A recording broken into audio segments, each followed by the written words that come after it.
अब एक और बड़ी बात, महाराज विधि के विधान को समझना कभी भी किसी के लिए आसान नहीं रहा। ये एक ऐसा रहस्य है जिसे कोई भी ठीक से जान नहीं सकता। हम सब जानते हैं कि किसे क्या मिलेगा, इसका कोई ठिकाना नहीं है। कभी सोचिए, जिस व्यक्ति के पास ढेर सारा भोजन है उसे पाचन शक्ति की कमी होती है।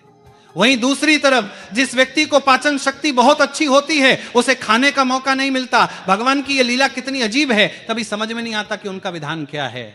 आपने कभी ध्यान दिया है कि एक विद्वान जो ज्ञान का सागर है उसके पास खाने के लिए कुछ नहीं होता, वहीं दूसरी ओर एक व्यक्ति जो न तो बुद्धिमान है न उसमें कोई विशेष गुण है, उसका घर अपार धन और वैभव से भरा हुआ होता है। भगवान की लीला सचमुच बहुत ही विचित्र है। ऐसा लगता है जैसे भगवान ने सृष्टि रचते समय बहुत कुछ छोड़ दिया। धन और संतान दोनों का संबंध बहुत अजीब है। एक व्यक्ति के पास संतान होती है लेकिन पैसे नहीं होते, फिर वहीं किसी के पास ढेर सारा पैसा होता है लेकिन संतान नहीं होती। कभी कभी ऐसा लगता है जैसे ब्रह्मा जी ने सृष्टि के निर्माण में कुछ गड़बड़ी कर दी हो।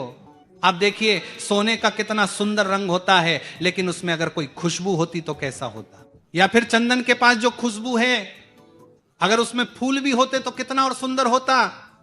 इंक का स्वाद भी मीठा है लेकिन अगर उसमें फल भी होते तो फिर क्या बात होती।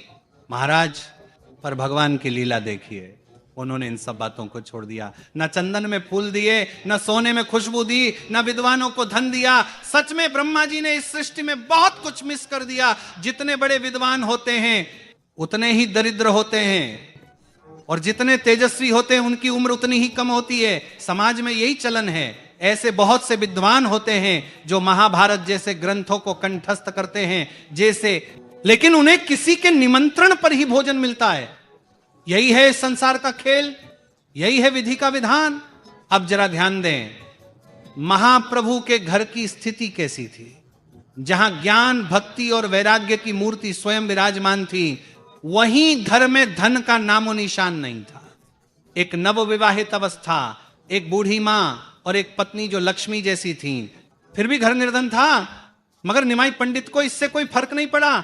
वे सदा प्रसन्न रहते थे, भगवत स्मरण में लीन रहते थे। उन्होंने कभी भी दुनिया के संघर्षों को अपने जीवन में खलल डालने की अनुमति नहीं दी। भगवान से जुड़ा व्यक्ति कभी भी इस संसार की परिस्थितियों से विचलित नहीं होता। एक दिन कुछ विद्वान उनके पास आए और कहने लगे, पंडित जी, आप तो बहुत बड़े ज्ञानी हैं, क्यों ना आप थोड़ा यात्रा करें। देश विदेश में आपकी विद्या का प्रचार होगा और कुछ धन भी प्राप्त होगा।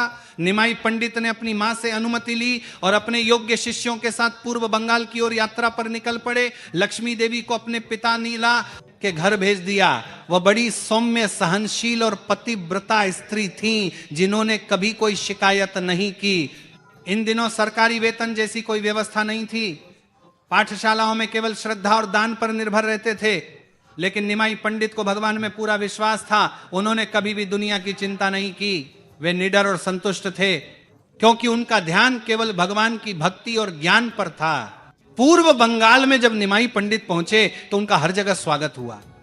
जहां भी गए लोगों ने उनका आदर और सम्मान किया। लोग उन्हें भेंट देते और कहते, पंडित जी, आपकी व्याकरण की टीका अद्भुत है, आपकी विद्या से हमारा देश पवित्र हो गया है। निमाई पंडित ने महीनों तक पूर्व बंगाल में यात्रा की, लोगों के सवालों का उत्तर दिया और हर जगह भक्ति और भगवान के नाम का प्रचार किया। उन्होंने बताया कि इस कलयुग में भगवान की प्राप्ति का एकमात्र साधन है हरि नाम का जप और कीर्तन।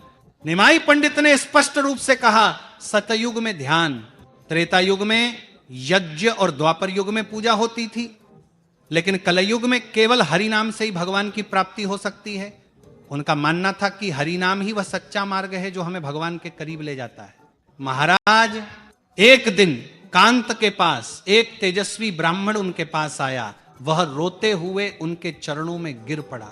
निमाई पंडित ने उसे उठाया और स्नेहपूर्वक पूछा, तुम क्यों रो रहे हो विप्रवर? ब्राह्मण ने उत्तर दिया, प्रभु, मैं साध्य और साधन को समझ नहीं सका। भगवान से प्रार्थना करता था कि कोई मुझे मार्ग दिखाए। कल रात स्वप्न में एक महापुरुष ने मुझे बताया कि पूर्व बंगाल में जो निमाई पंडित हैं वे साक्षात नारायण हैं।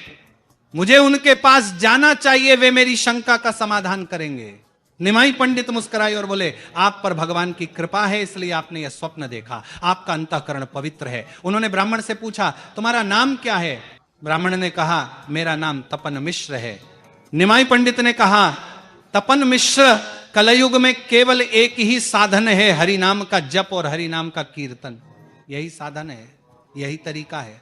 संसार रूपी सर्प के विष को हरने वाली औषधि है हरि नाम।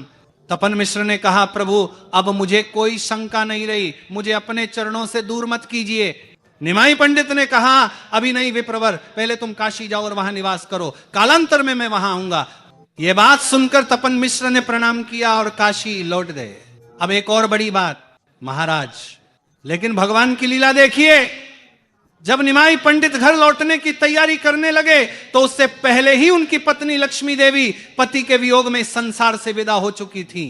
निमाई पंडित ने कहा था, मैं जल्दी लौटूंगा, लेकिन किस्मत ने कुछ और ही लिखा था। लक्ष्मी देवी पति के वियोग में सह न सकी, उन्होंने अन्न जल त्याग दिया और धीरे धीरे उनका शरीर कमजोर होता गया। अंत में उन्होंने अपने पति देव का नाम लेते हुए प्राण त्याग दिया। जब निमाई घर लौटे तो घर में सन्नाटा था, माता का चेहरा मुरझाया हुआ था। उन्होंने चरण छुए और पूछा, मां सब कुशल है ना? लेकिन माता चुप रही। किसी ने बताया, पुत्र वधू लक्ष्मी अब नहीं रही। यह सुनकर निमाई पंडित का चेहरा उतर गया और उनकी आंखों से आंसू बहने लगे। माता ने फूट फूट कर रोते हुए कहा, हे भगवान, मेरे बेटे को कैसे संभालूं? निमाई ने उन्हें समझाया और कहा, मां, विधि के विधान को कौन मिटा सकता है? जो भाग्य में बंधा है वही घटेगा। यह सब भगवान की लीला है। यही तो है जीवन का वास्तविक खेल। जहां खुशी होनी थी वहां दुहक था, जहां मिलन होना था वहां बिछोह था। यह सब विधि का विधान है जो किसी भी इंसान के समझ में नहीं आता। यह भगवान की लीलाओं का हिस्सा है और हम सब बस इसके दर्शक हैं। यही है जीवन का सच्चा सत्य। इसे समझना मुश्किल है, लेकिन यह वही है जो हमें जीने की प्रेरणा देता है। यह सब देखकर एक बात समझ में आती है, भगवान के विधान के सामने हमारा कोई बस नहीं चलता। हमें केवल सच्चे मन से प्रभु की कृपा की उम्मीद करनी चाहिए और उनके रास्ते पर चलने का प्रयास करना चाहिए। और हां, अगर बात दिल तक पहुंची हो तो श्री शिवाय नमस्तुभ्य कमेंट में जरूर लिख दीजिए। आप ये वीडियो कहां से देख रहे हैं ये भी लिखिए।